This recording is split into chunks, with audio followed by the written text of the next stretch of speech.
Assalamualaikum warahmatullahi wabarakatuh. Perkenalkan saya Nadia Rami, MPM 2208260161. Izin mempresentasikan materi blok semester antara mengenai blok endokrin, mengenai endocrine control of growth. Sebelumnya saya akan membaca doa terlebih dahulu. Bismillahirrahmanirrahim.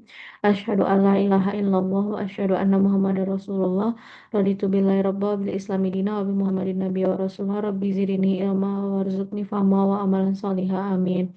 Sebelumnya saya akan membacakan definisi dari endocrine control of growth. Endocrine control of growth adalah proses pengaturan pertumbuhan oleh sistem endokrin melalui kerja terkoordinasi berbagai hormon. Yang pertama, hormon utamanya itu growth hormone atau GH, yaitu diproduksi oleh hipofisis anterior atau somatotrof. Dia itu disekresi GH itu dipengaruhi oleh hipotalamus. GHRH itu akan merangsang dan somatostatin itu nanti yang akan menghambat. Dia itu pola sekresinya itu pulsatil meningkat saat tidur nyenyak, pubertas, olahraga, stres ringan, dan hipoglikemia asam amino tinggi. Fungsi dari growth hormone ini adalah untuk merangsang sintesis protein sebagai pertumbuhan jaringan, merangsang pertumbuhan tulang, terutama melalui IGF-1, meningkatkan lipofisis sebagai mobilisasi asam lemak, menurunkan penggunaan glukosa perifer seperti efek diabetogenik ringan, merangsang pembelahan sel dan regenerasi jaringan. Nanti di hipotalamus nanti yang akan merangsang untuk pertumbuhannya itu GHRH, yang menghambatnya itu somatostatin. Kemudian pada IGF-1 atau somatomedin C. Dia ini diproduksi terutama oleh hati sebagai respon terhadap terhadap growth hormone. Dia ini juga eh, diproduksi oleh lokal di jaringan. Fungsi utamanya itu merangsang proliferasi dan diferensiasi sel, merangsang pertumbuhan tulang, meningkatkan sintesis protein, dan menghambat apoptosis. IGF binding protein atau IGF BP mengatur ketersediaan IGF-1.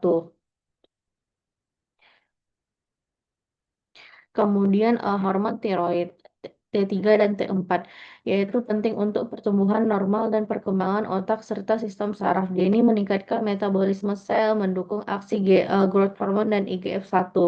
Dia ini jika terjadi defisiensi pada anak, yaitu bisa terjadi disebut dengan kretinisme, seperti nanti akan menjadi pertumbuhannya terhambat, dan juga bisa terjadi retardasi mental. Kalau dia berlebih, dia itu terjadi percepatan pematangan tulang, tetapi pertumbuhan akhir dapat pendek. Kemudian insulin.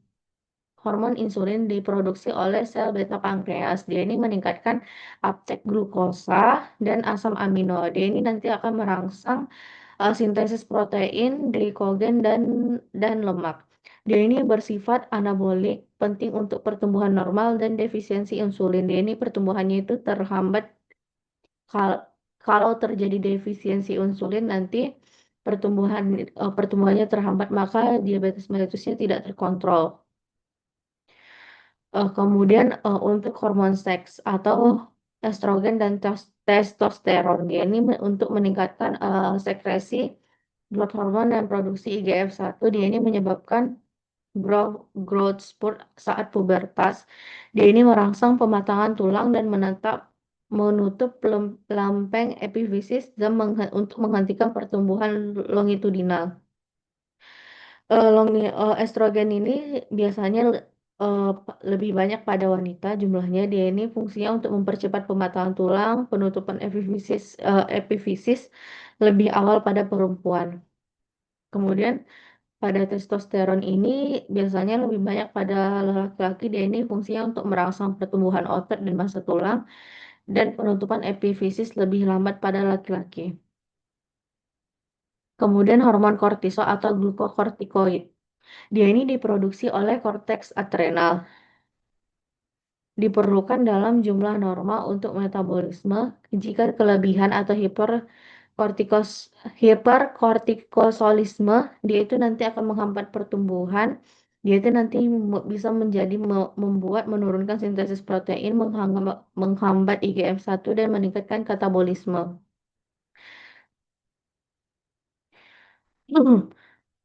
Hormon lain yang berperan itu vitamin D seperti kalsitriol.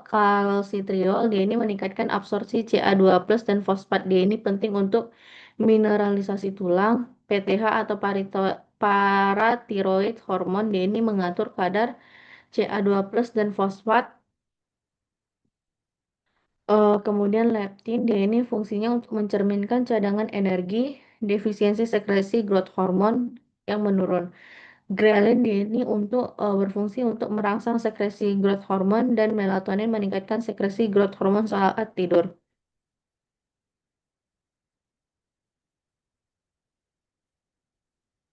Faktor dari moderator pertumbuhan itu yaitu dari nutrisi seperti protein, kalori, mikronutrien seperti zinc, eh, zat besi, kalsium, vitamin D. Kemudian aktivitas fisiknya itu seperti berfungsi untuk merangsang sekresi growth hormone, tidur cukup untuk puncak GH saat tidur yang deep sleep. Kemudian stres kronis meningkatkan kortisol. Stres kronik dapat meningkatkan kortisol sehingga dia terhambat. Kemudian pertumbuhannya terhambat, terus genetik dan epigenetik, dan lingkungan dan penyakit kronis. Untuk ringkasannya, pertumbuhan normal adalah hasil interaksi kompleks berbagai hormon. GH dan IGF-1 adalah poros utama penggerak pertumbuhan.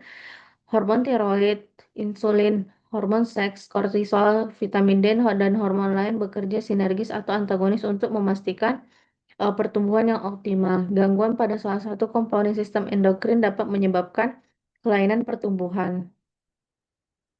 Jika terjadi keseimbangan hormonal, maka pertumbuhan dalam tubuh akan optimal.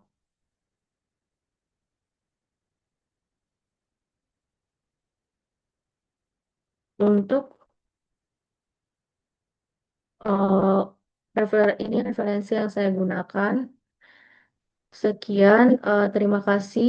Assalamualaikum warahmatullahi wabarakatuh.